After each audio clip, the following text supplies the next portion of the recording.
নক্ষত্রের উদয় ও নবুয়তপূর্ব জীবন।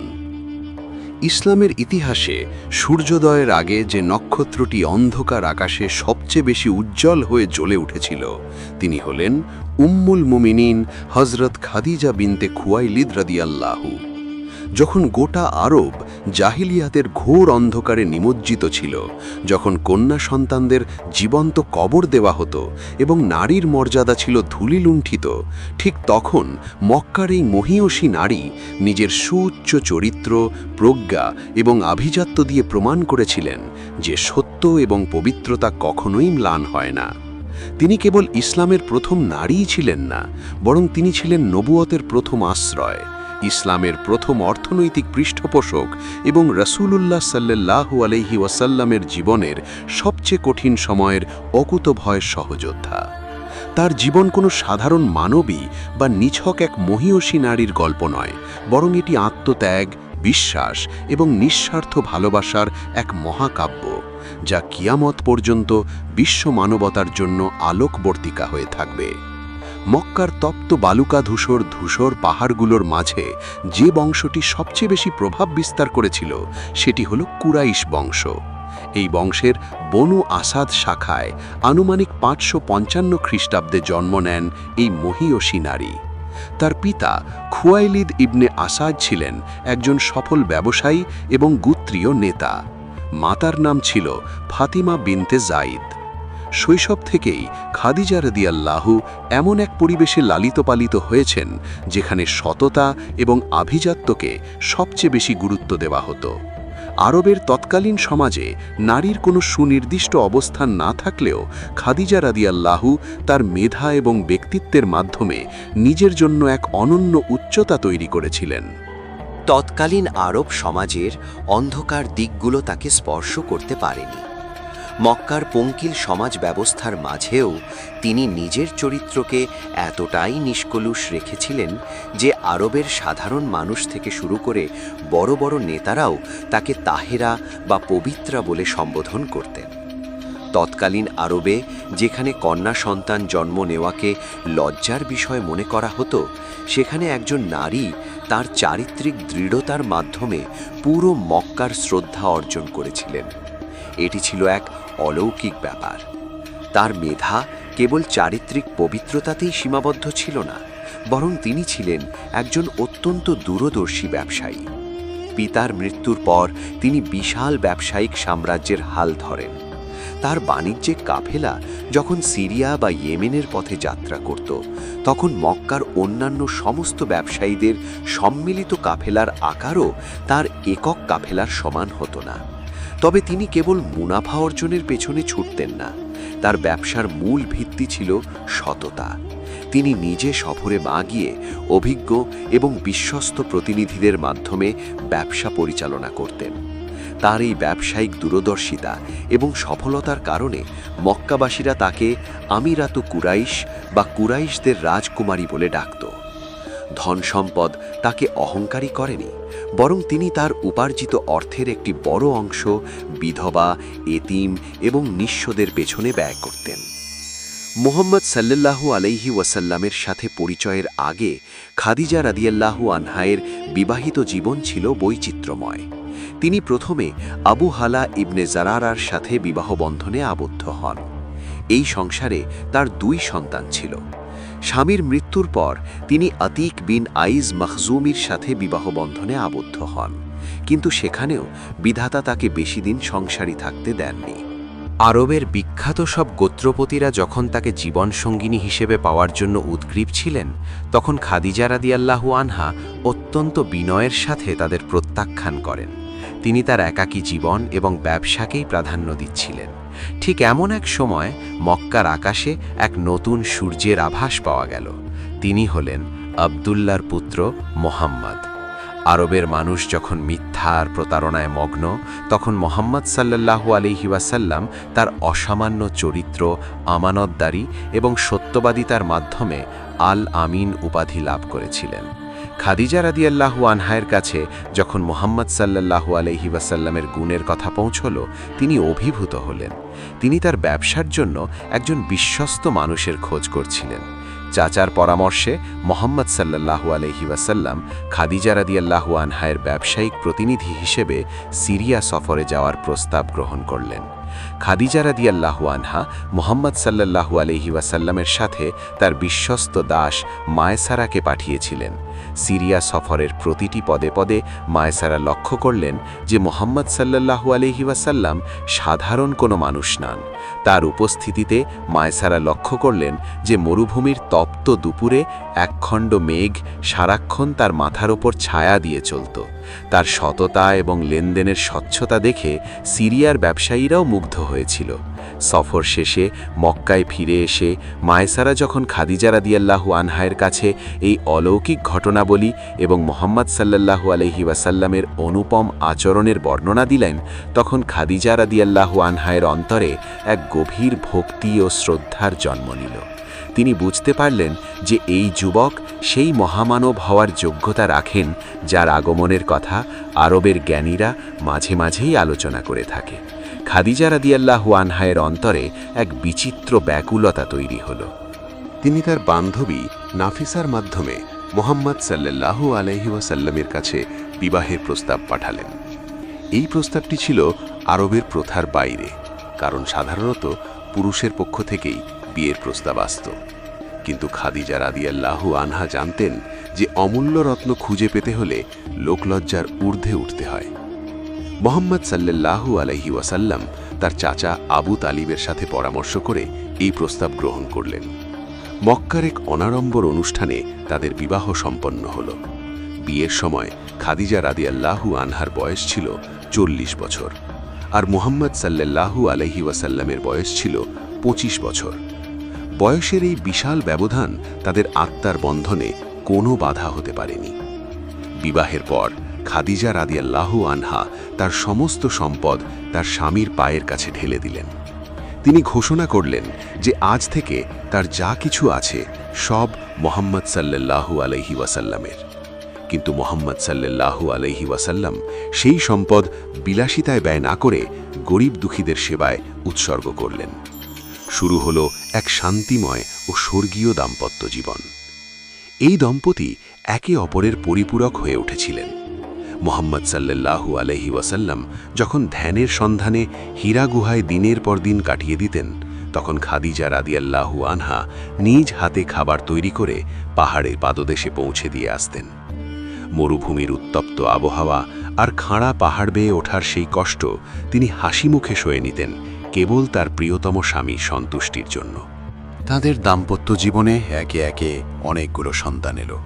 কাসিম, আব্দুল্লাহ, জাইনাব, রুকাইয়া, উম্মে কুলসুম এবং ফাতিমাতুজ জোহরা।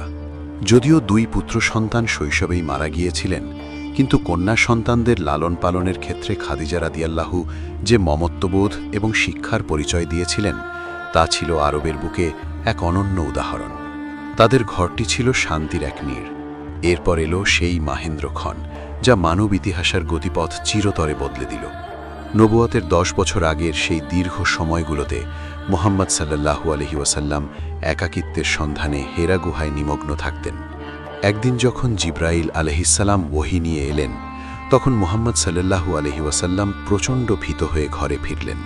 তিনি কাঁপছিলেন আর বলছিলেন, আমাকে চাদর দিয়ে ঢেকে দাও। সেই কঠিন মুহূর্তে খাদিজা রাদিয়াল্লাহু তাকে সান্ত্বনার শীতল পরশ দিয়ে জড়িয়ে ধরলেন। তিনি রাসূলুল্লাহ সাল্লাল্লাহু আলাইহি ওয়াসাল্লামকে লক্ষ্য করে যে কথাগুলো বলেছিলেন তা ইতিহাসের পাতায় স্বর্ণাক্ষরে লেখা আছে। তিনি বলেছিলেন, আল্লাহর কসম, তিনি আপনাকে কখনো অপমানিত করবেন না, কারণ আপনি আত্মীয় স্বজনের খোঁজ নেন, অসহায়ের পাশে দাঁড়ান, মেহমানদারি করেন এবং সত্যের পথে সাহায্য করেন। খাদিজা রাদিয়াল্লাহুর এই অবিচল বিশ্বাসই ছিল ইসলামের প্রথম বিজয়। তিনি কোনো যুক্তি বা তর্কের অপেক্ষা করেননি। তিনি কেবল তার স্বামীর চারিত্রিক পবিত্রতা দেখেই বুঝেছিলেন যে আল্লাহ যা পাঠিয়েছেন তা অবশ্যই সত্য। তিনি তার চাচাতো ভাই ওরাকা ইবনে নফলের কাছে মুহাম্মদ সাল্লাল্লাহু আলাইহি ওয়াসাল্লামকে নিয়ে গেলেন। ওরাকা ছিলেন পূর্ববর্তী কিতাবসমূহের পণ্ডিত। তিনি সব শুনে ঘোষণা করলেন যে ইনি সেই নবী যার কথা মুসা ও ঈসা আলাইহিসসালাম বলে গিয়েছেন।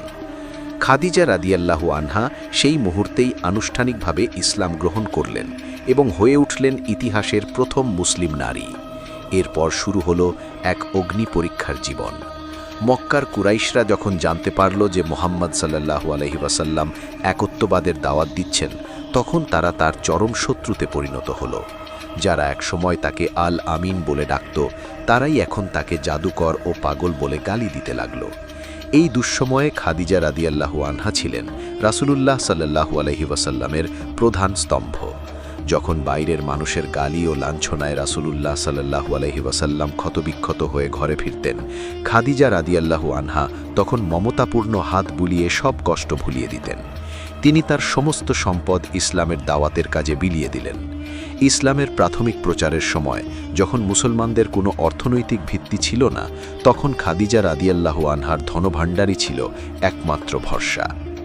নবুয়তের ৭ম বছরে যখন কুরাইশরা মুসলমানদের ওপর সামাজিক ও অর্থনৈতিক বয়কট আরোপ করল, তখন খাদিজা রাদিয়াল্লাহু আনহার ত্যাগের এক চরম পরীক্ষা শুরু হলো।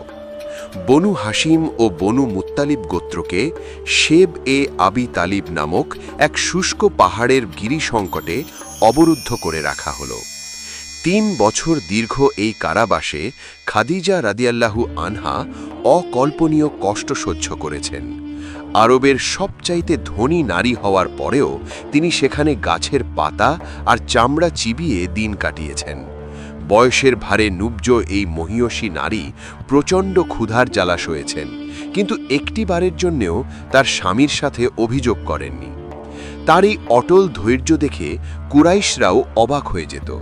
এই ৩ বছরের বন্দিদশা খাদিজা রাদিয়াল্লাহু আনহার শারীরিক শক্তি পুরোপুরি কেড়ে নিয়েছিল। বয়কট শেষে যখন তারা মুক্তি পেলেন, তখন খাদিজা রাদিয়াল্লাহু আনহা ছিলেন মৃত্যুশয্যায়। নবুয়তের ১০ম বছরে রমজান মাসের ১০ তারিখে এই মহান নারী মহান আল্লাহর সান্নিধ্যে চলে যান। তার ইন্তেকালে রাসূলুল্লাহ সাল্লাল্লাহু আলাইহি ওয়াসাল্লাম এতটাই শোকাহত হয়েছিলেন যে তিনি সেই বছরটিকে আমুল হুজন বা দুঃখের বছর ঘোষণা করেছিলেন। আধ্যাত্মিক উচ্চতা ও চিরন্তন মহিমা। খাদিজা রাদিয়াল্লাহু এর প্রয়াণ কেবল একজন স্ত্রীর মৃত্যু ছিল না, বরং তা ছিল একটি যুগের সমাপ্তি এবং ইসলামের ইতিহাসের এক অপূরণীয় শূন্যতা।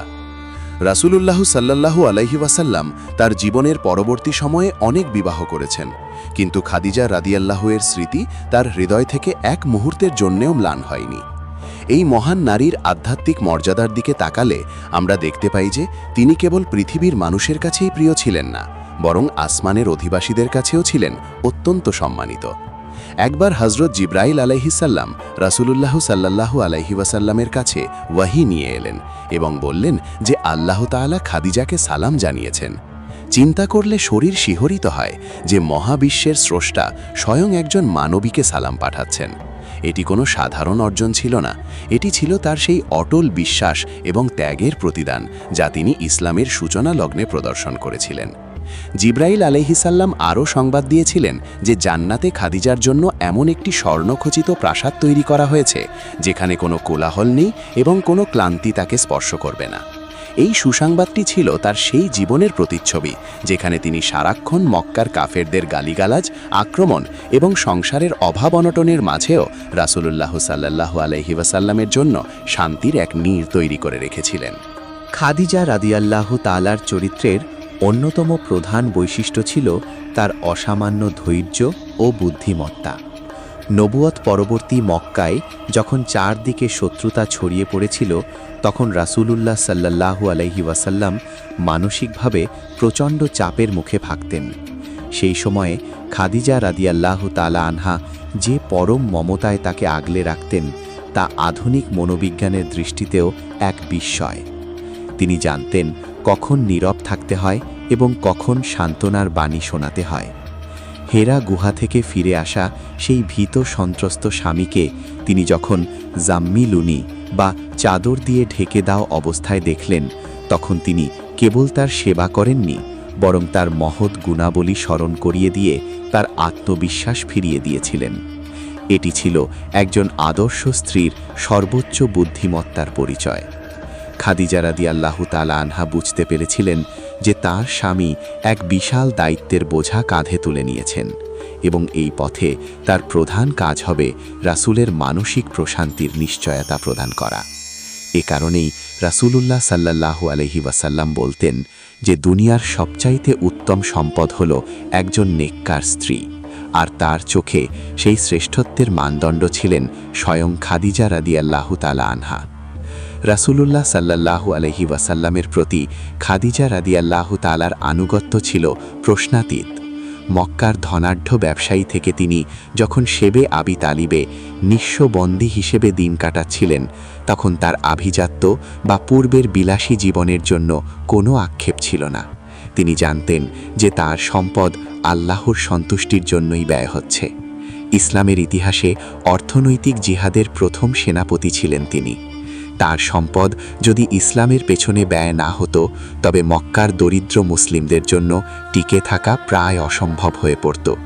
খাদিজা রাদিয়াল্লাহু তাআলা তার প্রতিটি মুদ্রা ইসলামের জন্য উৎসর্গ করে প্রমাণ করেছিলেন যে প্রকৃত ভালোবাসা কেবল মৌখিক দাবির মধ্যে সীমাবদ্ধ নয়, বরং তা ত্যাগের মাধ্যমে প্রমাণ করতে হয়।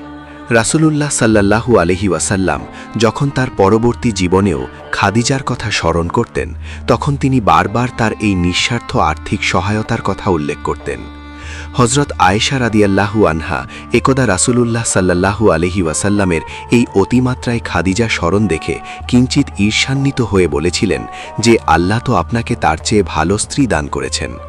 তখন রাসূলুল্লাহ সাল্লাল্লাহু আলাইহি ওয়াসাল্লাম অত্যন্ত আবেগপ্রবণ হয়ে উত্তর দিয়েছিলেন যে না, আল্লাহর কসম, আমি তার চেয়ে উত্তম কাউকে পাইনি, কারণ সে আমাকে তখন বিশ্বাস করেছিল যখন মানুষ আমাকে অস্বীকার করছিল। সে তার সম্পদ দিয়ে আমাকে সাহায্য করেছিল যখন মানুষ আমাকে বঞ্চিত করেছিল। খাদিজা রাদিয়াল্লাহু আনহার মাতৃত্বের দিকটি আলোচনা করলে দেখা যায় তিনি ছিলেন এক আদর্শ জননী। তার প্রতিটি সন্তান ইসলামের ইতিহাসের এক একটি নক্ষত্র। বিশেষ করে জান্নাতের নারীদের সর্দার হযরত ফাতেমা রাদিয়াল্লাহু আনহার চরিত্রের মাঝে খাদিজা রাদিয়াল্লাহু আনহার প্রতিচ্ছবি ফুটে উঠত। খাদিজা রাদিয়াল্লাহু আনহা তার সন্তানদের এমন এক আদর্শে বড় করেছিলেন যেখানে পার্থিব ধন সম্পদ নয়, বরং আল্লাহ ও তার রাসূলের প্রতি ভালোবাসাই ছিল মূল মন্ত্র। তার সন্তানদের ধৈর্য, বিনয় এবং চারিত্রিক দৃঢ়তা ছিল আরব সমাজের জন্য এক নতুন উদাহরণ। তার পুত্ররা শৈশবেই ইন্তেকাল করায় তিনি যে শোক সহ্য করেছিলেন তাও ছিল তার ধৈর্যের এক মহৎ পরিচয়। তৎকালীন আরবে পুত্র সন্তান হারানো ছিল বংশ মুছে যাওয়ার নামান্তর, কিন্তু খাদিজা রাদিয়াল্লাহু আনহা মহান আল্লাহর ফয়সালা হাসি মুখে মেনে নিয়েছিলেন। তার এই ধৈর্যই তাকে পরবর্তী প্রজন্মের মুসলিম মায়েদের জন্য আদর্শ বানিয়ে দিয়েছে। খাদিজা রাদিয়াল্লাহু আনহার মৃত্যুর পর মক্কায় রাসূলুল্লাহ সাল্লাল্লাহু আলাইহি ওয়াসাল্লামের জীবন এক চরম সংকটের মুখে পড়ে। একদিকে তার প্রিয়তমা জীবনসঙ্গিনী নেই, অন্যদিকে তার আশ্রয়দাতা চাচা আবু তালিবও পরলোক গমন করেছেন। কাফেরদের নির্যাতনের মাত্রা বহু গুণ বেড়ে যায়, কিন্তু খাদিজা রাদিয়াল্লাহু আনহা যে বিশ্বাসের বীজ রাসূলের অন্তরে রোপণ করেছিলেন তা তাকে অবিচল থাকতে সাহায্য করেছিল। মদিনায় হিজরতের পরও রাসূলুল্লাহ সাল্লাল্লাহু আলাইহি ওয়াসাল্লাম যখন বিজয়ী বেশে মক্কায় প্রবেশ করেন, তখন তিনি তার তাঁবু খাটিয়েছিলেন খাদিজা রাদিয়াল্লাহু আনহার কবরের কাছেই। এটি ছিল এক নীরব ভালোবাসা ও শ্রদ্ধার বহিঃপ্রকাশ। তিনি মক্কাবাসীদের দেখাতে চেয়েছিলেন যে আজকের এই বিজয়ের পেছনে সেই মহীয়সী নারীর অবদান কতটা গভীর, যিনি আজ এই মাটির নিচে শায়িত। বিজয়ের দিনেও তিনি তার সেই জীবনসঙ্গিনীকে ভোলেননি, যিনি পরাজয় আর অপমানের দিনগুলোতে তার হাত ধরেছিলেন। খাদিজা রাদিয়াল্লাহু আনহার ব্যবসায়িক জীবন বর্তমান বিশ্বের সফল নারী উদ্যোক্তাদের জন্য এক বিশাল অনুপ্রেরণা। তিনি প্রমাণ করেছেন যে সততা এবং দক্ষতা থাকলে একজন নারীও সফলভাবে বিশাল সাম্রাজ্য পরিচালনা করতে পারেন। তার ব্যবসা পরিচালনার ধরন ছিল অত্যন্ত পেশাদার এবং নৈতিকতাপূর্ণ। তিনি কখনোই প্রতারণা বা অতিরিক্ত মুনাফার পেছনে ছুটতেন না। তার এই ব্যবসায়িক দর্শনই তাকে আরবের শ্রেষ্ঠ ব্যবসায়ীর মর্যাদা দিয়েছিল। কিন্তু যখন ইসলামের ডাক এলো, তখন তিনি তার এই বিশাল ক্যারিয়ার বা সম্পদকে এক পলকে তুচ্ছ জ্ঞান করলেন।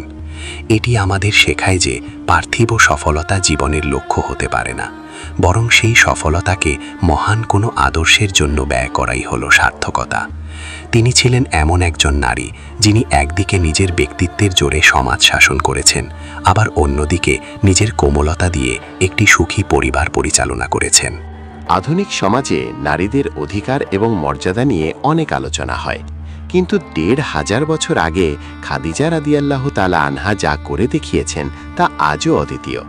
তিনি ছিলেন একাধারে সফল ব্যবসায়ী, আদর্শ স্ত্রী, মহিয়সী জননী এবং ইসলামের অকুতোভয় সেবিকা। তার জীবনের প্রতিটি পর্যায়ে বিশ্লেষণ করলে দেখা যায় যে তিনি ছিলেন একজন পূর্ণাঙ্গ মানুষ। তার মাঝে ছিল কঠোরতা ও কোমলতার এক অপূর্ব সংমিশ্রণ। কুরাইশ নেতাদের প্রস্তাব প্রত্যাখ্যান করার সময় তিনি ছিলেন পাহাড়ের মতো অটল, আবার হেরা গুহা থেকে ফিরে আসা স্বামীর সেবায় তিনি ছিলেন বৃষ্টির মতো শীতল। তার এই ভারসাম্যপূর্ণ চরিত্রই তাকে উম্মুল মুমিনিন বা মুমিনদের জননী হিসেবে অমর করে রেখেছে। খাদিজা রাদিয়াল্লাহু তাআলা আনহার জীবনী থেকে পাওয়া অন্যতম বড় শিক্ষা হলো বিশ্বাস। যখন কোনো অকাট্য প্রমাণ ছিল না, যখন কোনো দল ছিল না, যখন পুরো পৃথিবী ছিল এক অন্ধকার গহ্বর, তখন কেবল অন্তর্দৃষ্টি দিয়ে তিনি সত্যকে চিনে নিয়েছিলেন। তার এই অন্তর্দৃষ্টি বা বাসিরাত ছিল তার আধ্যাত্মিক সাধনার ফল। তিনি মূর্তি পূজার ঘোর বিরোধী ছিলেন এবং ইব্রাহিম আলাইহিস সালামের আদি ধর্মের অনুসারী ছিলেন। এ কারণেই সত্য তার সামনে আসা মাত্র তিনি তা গ্রহণ করতে পেরেছিলেন। আজকের যুগে যখন মানুষের বিশ্বাসের অভাব দেখা দেয়, যখন মানুষ ছোটখাটো বিপদে ধৈর্য হারিয়ে ফেলে, তখন খাদিজা রাদিয়াল্লাহু তাআলা আনহার কথা মনে করা উচিত।